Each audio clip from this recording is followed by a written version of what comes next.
Max Verstappen dominante, a Red Bull campeão de construtores e Pérez decepcionou. Muito prazer, você está no canal F1 agora. Caio Alves falando com vocês com a missão de trazer a Fórmula 1 de forma mais simples. E vamos lá, resumindo esse GP. Max amassou completamente a concorrência nesse fim de semana, sem dar chance alguma para nenhum dos outros pilotos. Foi uma performance de profissional contra amadores, para quem não olhar, para quem olhava de fora, né, para quem não acompanha a Fórmula 1. A McLaren andou muito bem com os dois carros, inclusive com um pódio inédito em corrida de Piastri. Ele já tinha conseguido um, mas em sprint, né? Esse é o primeiro em corrida, que novamente andou muito bem e sem erros. Piastri é bom demais, valeu demais a briga da Alpine com a McLaren. Ferrari brigando pelo pódio, Mercedes catando os pontos que sobraram. Uma boa corrida animada do começo ao fim, estratégias diferentes entre pilotos, brigas, ultrapassagens por fora, toques, abandonos acima do normal, rolou de tudo nessa corrida que, apesar de ter sido dominada do segundo para trás, houve uma corrida de fato onde nada estava definido, pelo menos na primeira metade. Vamos agora acompanhar o resumo volta a volta dessa corrida aqui com os principais acontecimentos. Na pista, 47 graus, temperatura ambiente 27, céu limpo no início da corrida, e de cara Sargent foi convidado a largar dos boxes com 10 segundos de punição na bagagem para completar a tragédia. No apagar das luzes, as duas McLaren desafiaram Max, mas não durou muito mais do que a primeira curva. Max contornou em primeiro e seguiu tranquilo. Piastri largou de forma muito conservadora e perdeu a posição para Norris também, né? Max e Piastri brigaram mais ferrenhamente. Norris se aproveitou disso sem ter que brigar com ninguém, seguiu reto até a primeira curva e passou Piastri. Outra briga que eu destaco é das AlphaTauris, ferrenha, mais limpa. Alonso largou muito bem, subindo para P6, e as duas Mercedes caíram numa posição cada uma. Tsunoda caiu para 10º, tinha largado de 9º, né? Houve um acidente logo na largada entre Bottas e Albon, que ficou espremido com o Alpine do outro lado e sem ter o que fazer, bateu inevitavelmente. Hamilton tomou um toque de Pérez na largada, que também foi espremido, e Pérez saiu no prejuízo, trocando o bico e colocando pneus duros, já mudando de estratégia. O Guanyu também acabou coletando pedaços do carro de Bottas de forma até perigosa e também saiu no prejuízo. Foi um caos total na primeira reta antes mesmo de chegar na primeira curva. Tudo isso aconteceu dentro de 350 metros, que é da largada até essa primeira freada. Safety car entrou na pista imediatamente para a limpeza dos detritos, que durou até a volta 5, e na relargada todo mundo mais comportado, sem troca de posições e sem toques ou acidentes. Nesse início, Alonso com estratégia diferente, usando macios, enquanto os carros à frente e as duas Mercedes logo atrás com pneus médios. Bottas já deu mais uma escapada, e depois no replay da transmissão vimos que mais uma vez tivemos envolvimento de Sargent, que já coloca essa corrida na lista de esquecimento, e Bottas também, pois abandonaria na volta 9. Russell passou Hamilton na chicane, mas na entrada da reta Hamilton saiu melhor, tracionou melhor e deu o troco imediatamente no fim da reta. Enquanto isso, na ponta, Max já abria 2 segundos para Norris e o passeio começou a se desenhar. Na volta 8, DRS habilitado, mas poucos pilotos aptos a usar esse momento, né? Alonso era um deles, naturalmente por conta do composto macio, e as duas Mercedes por estarem presas ao ritmo de Alonso. Volta 11, Lawson e Tsunoda entram nos pits. Eu não falei, mas eles largaram de macio também. Alonso na volta seguinte também parou para duros, e ele também tinha largado de macio, como falei agora há pouco. Foi falado no rádio da Ferrari que a degradação estava normal, mas a temperatura do asfalto estava muito alta, como falei no início, e isso pode ter contribuído para essas paradas mais cedo. Volta 13, e Pérez cometeu uma barbeiragem nível Latifi, colocou por dentro de Magnussen e não conseguiu controlar o carro. Pérez já tinha tomado 5 segundos por ter saído do box e ultrapassado o adversário, e agora, por vacilo dele mesmo, se viu obrigado a parar no box para trocar novamente a asa dianteira, já era a segunda na corrida. Volta 14, Piastri nos pits e com sorte gigante. Enquanto ele estava entrando nos pits, o safety car virtual foi acionado, diminuindo sua perda na parada. O safety car,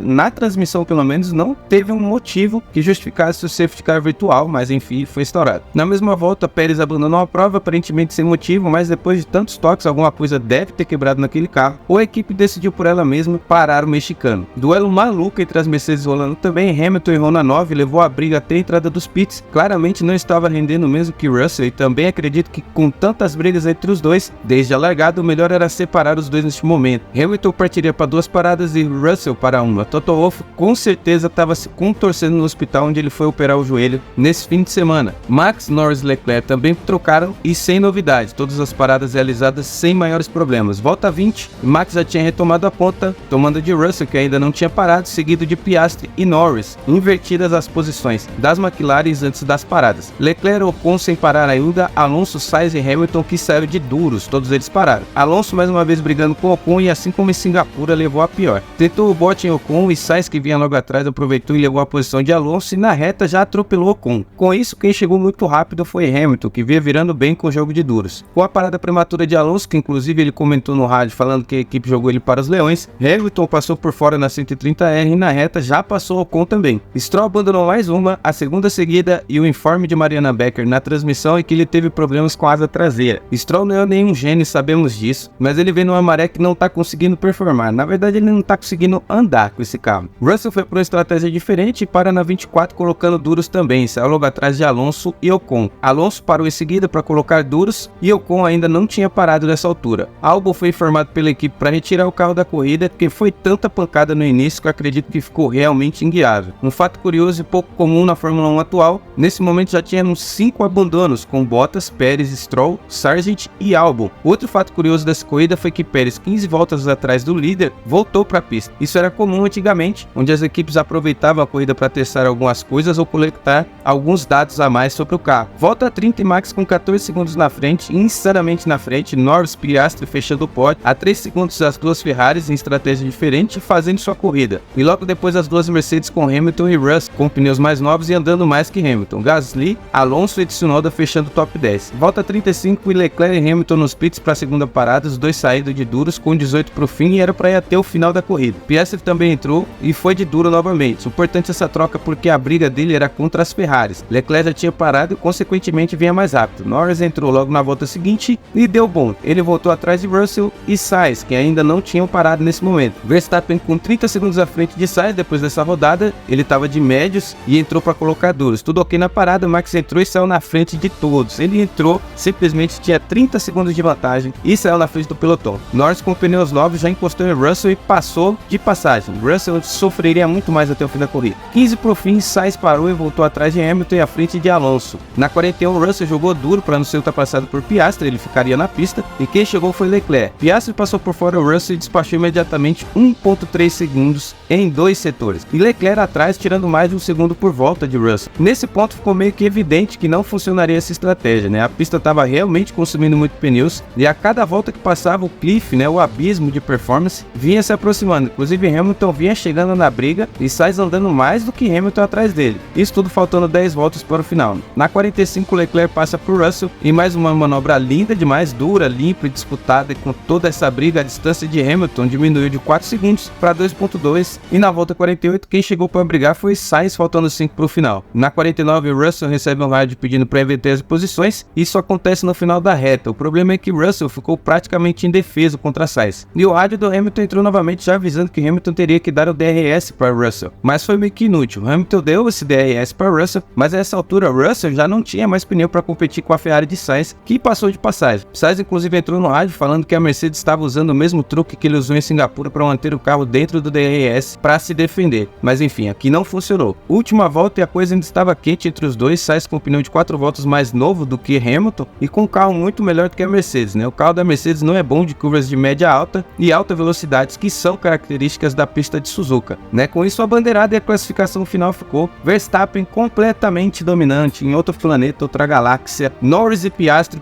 andando demais, fechando o pódio com as duas McLarens, Leclerc discreto, consciente, corrida seguríssima, pontos importantes para ele, Hamilton fazendo mais do que o carro podia novamente, Sainz atrás, Russell pagando pela estratégia, Alonso conseguindo o 8º lugar, o que é louvável, tá? Essa Aston Martin não estava andando bem, e aqui a surpresa para mim, Ocon e Gasly fechando o top 10, Lawson à frente de Tsunoda, Guan Yu Zhou, Hülkenberg e Magnussen. Desclassificados permaneceram Albon, Sargent, Stroll, Pérez e Bottas, tá? Destaque Piastri e a McLaren fechando o pódio duplo, né? Como eu falei, andando muito bem. Alonso catando os pontos da forma que conseguiu, com uma corrida arriscada da parte da estratégia, mas que se pagou, e é claro, né, que conta com o Alonso para fazer tudo isso funcionar. Hamilton à frente de Sainz, fazendo mais do que esperado para o carro nesse circuito, mas com o Russell a estratégia não funcionou. Lawson à frente de Tsunoda no fim da corrida, demonstrando mais uma vez o potencial que ele carrega. A AlphaTauri fechou o line-up para 2024, mas já tem candidato para se alguma coisa der errado, sem dúvidas. Lawson vai ter sua oportunidade por estar na esfera da Red Bull, eu diria que não demora muito. Outro destaque são as duas Alpines que conseguiram marcar com os dois carros, com Ocon em nono e Gasly em décimo. Isso é bom demais para a Alpine, tá? Decepção do fim de semana, sem dúvida, fica a cargo de Sérgio Pérez, que pilotou a lá Latifi ou Mazepin, e particularmente, na minha opinião pessoal, eu fiquei decepcionado por Albon. Não que ele tenha culpa nos acidentes, mas eu queria ver como ele se comportaria nessa corrida. Albon sempre andou muito bem, seria interessante ver ele nesse GP, isso daí é uma opinião particular, tá? Mas me diz aí o que você acha, quem mais performou, quem mais te impressionou nesse GP, a performance de Max condiz aí com o que ele disse, né? Ontem ele falou que colocaria 20 segundos, fechou a 19, uma pena, não conseguiu conseguiu atingir o seu objetivo. E a decepção da corrida, diz aí quem foi aí ao lado de Sérgio Pérez, né? Difícil alguém bater Pérez.